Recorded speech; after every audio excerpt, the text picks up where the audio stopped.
Napanood ko ito. I'm teaching Arabic language po. Oo, diba? Napanood ko din isang beses. Diba meron kang Facebook? Yes po.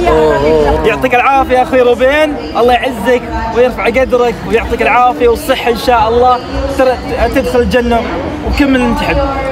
السلام عليكم. السلام عليكم. Napanood ko ito. I'm teaching Arabic language po. Oo, diba? Napanood ko din isang beses. Diba meron kang Facebook? Yes po. Shoutout naman po Sir Brother Robin Padilla. Assalamualaikum. Masyaallah. Nakita panood kita. Thank you. Meron isang beauty queen na sinabi mo tama yung Arabic niya. Parang ganun. Yes. Yo. Isa interview ni Boy Abunda.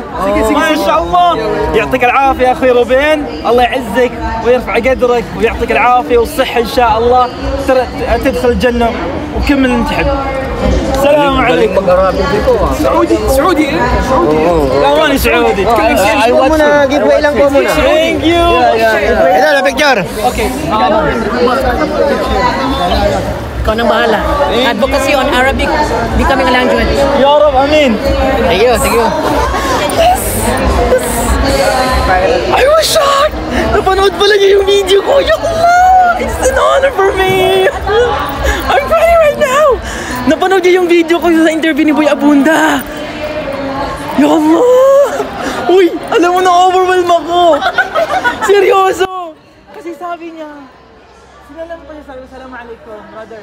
Sabi niya, parang napanood kita! Sabi niya, ay Allah! May interview kasi sa Boy Abunda na isang PBB na babae, half Lebanese, half Filipina. Then, pinaliwanag ko yung Arabic noon. Tapos napanood pala ni Brother Robin, then ya Allah!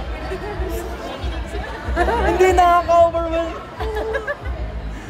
Ay! Akala, di ba yung mga normal na tao lang nakakakita sa atin, parang ano tayo pa kayo, nakakasalubong ng mga ganong tao, di ba? It's so... Ngayon, ramdam ko na kung bakit na-overwhelm yung ibang followers kapag nakakita sila ng mga sinusubaybayan nilang tao, gano'n. Alhamdulillah.